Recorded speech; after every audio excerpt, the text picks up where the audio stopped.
Boa noite e sejam bem-vindos ao Plantão JN, o lugar onde todas as notícias da semana são compiladas para seu esclarecimento e entretenimento.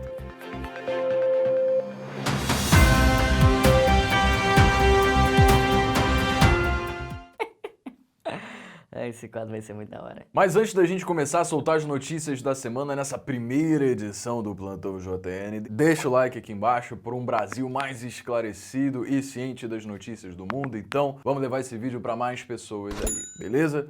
Obrigado. Vamos lá. O Dória, o governador de São Paulo, assinou um contrato com uma biofarmacêutica chinesa chamada Sinovac para o fornecimento de 46 milhões de uma vacina que essa empresa desenvolveu, né, que estamos chamando de Coronavac, para imunizar 23 milhões de brasileiros aí nessa primeira leva, porque são 2 doses da vacina, então 46 milhões para 23 milhões de brasileiros. Essa é uma vacina já com alta expectativa de estar dando certo, porque foram feita uma pesquisa com mais de 50 mil voluntários na China que comprovaram aí a eficácia da vacina. Então, notícia boa aí pra gente começar o nosso programa. Mas, pelo que tudo indica, essa terceira fase está prevista para terminar dia 15 de outubro e as vacinas já vão estar nas nossas mãos aí dos brasileiros já a partir de dezembro. O acordo que o Dória assinou também prevê a transferência da tecnologia da produção da vacina aqui no Brasil. Quer dizer que a vacina vai passar a ser produzida aqui em território nacional. E a Bolsa acolheu muito bem essa notícia. Isso aqui saiu às 7 horas da noite do dia 30 de setembro e a Bolsa já subiu em alta aqui no dia 1º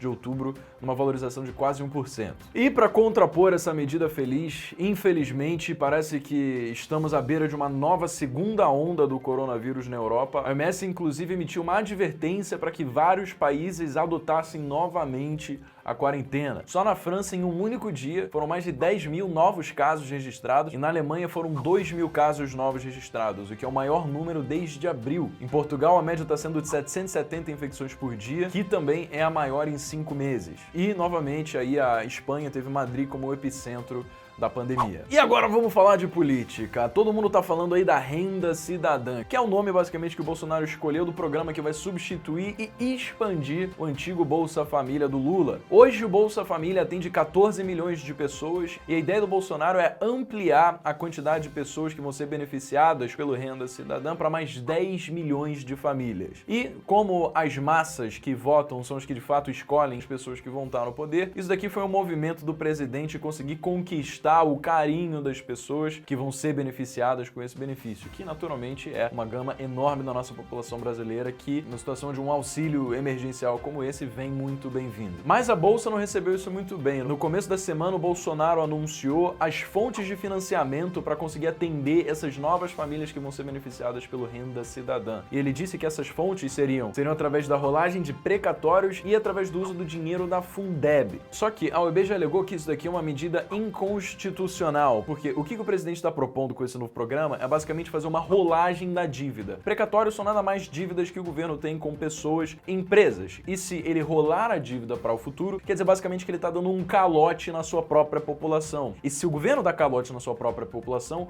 o risco Brasil aumenta. Investidores estrangeiros passam a retirar o dinheiro do Brasil, vender os seus reais e pela lei da oferta e da procura, o real acaba se desvalorizando frente ao dólar e o dólar nunca para de aumentar. Não é à toa que nessa semana a gente teve uma valorização de 8% do dólar e uma queda na nossa bolsa de valores de quase 10%.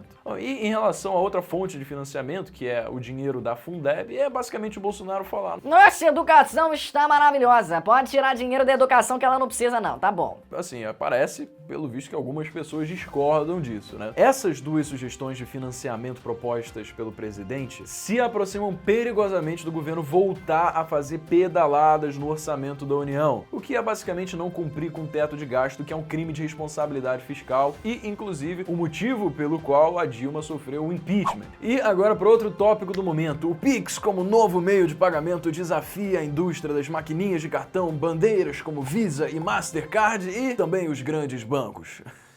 Qual que é a ideia do Pix? É um sistema de pagamento eletrônico instantâneo feito pelo Banco Central para permitir com que qualquer pessoa de qualquer lugar do Brasil consiga fazer uma transferência sem taxa imediatamente para qualquer pessoa ou empresa, mesmo fora do horário comercial. O Pix vai ser lançado formalmente dia 16 de novembro, mas o seu registro começa agora dia 5 de outubro. Quais são as consequências que o Pix pode trazer aqui para nossa sociedade? Bom, se a gente tem esse método de pagamento muito mais eficiente do que os que a gente tem hoje como TED e DOC, a gente sabe que os bancos vão deixar de ter uma receita que é justamente cobrada toda vez que alguém faz esse tipo de transferência. Então, pode ser que os bancos sejam impactados por isso. Há pesquisas que mostram que a relação do que eles ganham de TED e DOC não significa mais do que 1% da totalidade da sua receita, mas em um mercado que vale 1,8 trilhões de reais, qualquer variação percentual já é dinheiro pra caramba. Além de que os bancos não vão ter escolha, porque o Pix ele vai ser um sistema que vai ser integrado à sua própria conta dos bancos também. Então, quando você for fazer uma compra online, basicamente o único intermediário que você vai ter que ter vai ser o seu aplicativo do banco no celular que está permitindo que você use o Pix. Hoje, quando você vai fazer uma compra na internet, como é que funciona? O banco ele fica com uma taxa de intercâmbio, a bandeira desconta e pega um pouquinho para ela, como Visa, Mastercard, Elo, e também a maquininha de cartão fica com uma taxa para si. Ou seja, existe toda uma cadeia de abatimento que vai ser basicamente eliminada com o surgimento do Pix. Pode fazer, inclusive, com que preços do que é vendido para as empresas acabe tendo uma redução percentual e é lógico, isso também não vai ser nem um pouco bom aí para os negócios das máquinas de cartão e para as bandeiras. Pobre Cielo,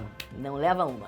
E para você ter uma noção de quão fácil vai ser usar o Pix, por exemplo, antes, quando você tinha todos esses intermediários e conseguia fazer uma conta na internet, tinha que digitar lá o número do cartão, agora vai ter um QR Code no site de onde você estiver fazendo a compra. Vai só você pegar o seu aplicativo do banco, logar ali no Pix e apontar para o QR Code da página de vendas do que você está querendo comprar. Ou seja, também não é muito bom aí para empresas que dão alternativas de métodos de pagamento, como Mercado Pago, PicPay, Recarga Pay, por aí vai. E agora vamos falar sobre o mundo. Eleições norte-americanas. Cara, que embate é esse? Faltando pouco mais de um mês para as eleições aí do dia 3 de novembro, onde Joe Biden e Trump disputam pela presidência, um furo de reportagem mostrou que o Trump pagou um total de $750 de imposto por ano em 2016 e 2017. Ou seja, um cara que se autodeclara bilionário pagando menos do que um garçom ou um professor de escola pública. Logicamente, não desmerecendo essas profissões, mas simplesmente para mostrar o absurdo que é o Trump ter tanto dinheiro e não pagar nada de imposto. E, além disso, o furo ainda mostrou que o Trump não pagou nenhum centavo de imposto em 10 anos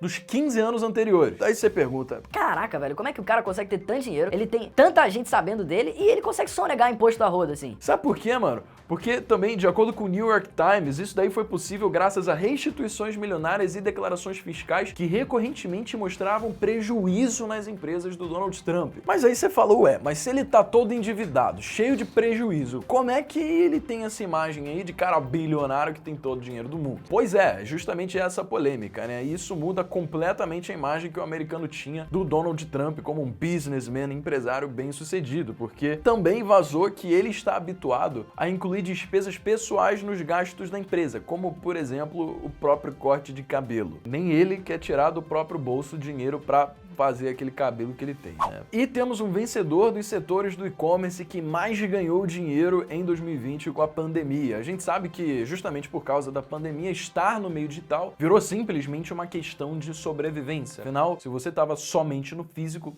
né, provavelmente você não teve um fim muito bom. E o setor de e-commerce que mais teve vendas foi o de beleza e perfumaria, que teve um crescimento de 107% desde o primeiro semestre do ano passado. Dica para pequenos empreendedores em um mercado de alto crescimento online aí. Se quiser fazer dropshipping de produtos de beleza, provavelmente você tem um caminho a seguir.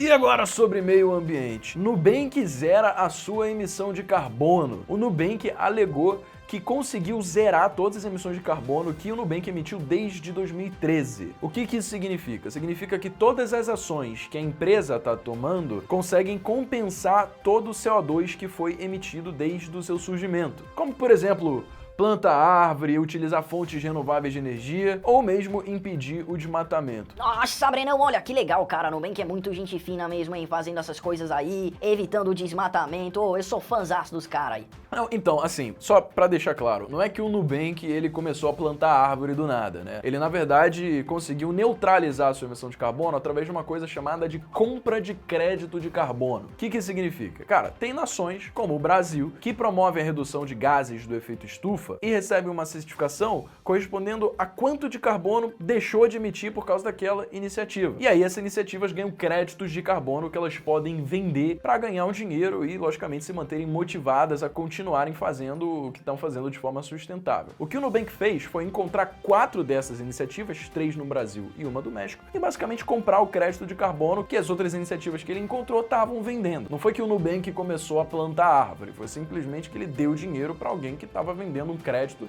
de carbono que a própria iniciativa, que não tem nada a ver com o Nubank, deixou de emitir carbono. Fez sentido? Mas, logicamente, isso é algo que deve ser valorizado, afinal, provavelmente, se os créditos de carbono não pudessem ser comprados, então não existiria incentivo para novas iniciativas sustentáveis virem à tona. Então, isso é, para todos os ângulos, uma boa notícia aí para o nosso meio ambiente. E o Nubank não foi o pioneiro com isso daqui. Tiveram outras empresas que anunciaram que também estavam implementando medidas para reduzir e até mesmo neutralizar as suas emissões de gás carbônico, como a Apple, o Google e a Uber. Cada uma delas com diversas iniciativas, seja no processo fabril de produção, ou seja, até na visão de que a frota de carros da Uber vai ser 100% elétrico. E voltando aqui também para a última do nosso presidente Jair Bolsonaro, ele gravou um vídeo para a cúpula de biodiversidade da ONU, né? Enaltecendo as políticas brasileiras de preservação ao meio ambiente, falando com orgulho sobre a nossa floresta amazônica. O engraçado é que ele omitiu os cortes de verba que ele mesmo fez para proteger o meio ambiente, diversas tentativas de flexibilização das regras ambientais para permitir que a galera explorasse floresta a rodo e o aumento do desmatamento brutal durante seu próprio governo. Bolsonaro vive no mundinho próprio dele, né, mano? É doideira. Ele quis mostrar um quadro de avanço sobre o tema quando, em 2020, na gestão do Bolsonaro, a gente teve um recorde de queimada e desmatamento. E para fechar, a última notícia do dia, mas antes de falar, eu queria que você, caso esteja gostando desse tipo de conteúdo e queira que a gente continue produzindo mais Plantão JN, comenta aqui embaixo Plantão JN Brenão, porque aí eu vou saber que nos próximos sábados isso aqui realmente vai ser algo que vai agregar para sua vida e que você vai gostar de assistir. E também, lógico, que me motiva a continuar fazendo essas pesquisas e trazendo conteúdo aqui para você. E também, não esquece de deixar o like. A última notícia pra gente terminar num ponto positivo é que o Goldman Sachs nomeou a primeira mulher a assumir a liderança de uma equipe de grande divisão. Ele incluiu a Stephanie Cohen para a posição de chefe de estratégia. Parece importante. Como a primeira mulher a liderar uma grande divisão na potência de Wall Street. Olha que bacana. Isso aqui mostra um movimento que vem sendo criado também com o Citigroup, já anunciando também uma mulher para ocupar o cargo de executiva-chefe, fazendo com que a Jane Fraser fosse a primeira mulher a liderar um grande banco de Wall Street. Então, se você quiser continuar recebendo os próximos vídeos do Plantão JN, deixa o like nesse vídeo, se inscreve no canal e ativa as notificações para você sempre saber quando esse quadro novo sair, sábado de manhã. E não esquece de comentar aqui embaixo também, Plantão JN Brenão, para eu saber que você tá gostando, porque só assim eu sei de fato que é para eu continuar produzindo esse conteúdo aqui com todas as principais notícias da última semana. Um beijo enorme para todos, meu nome é Breno Perrucho, esse é o Jovens de Negócios.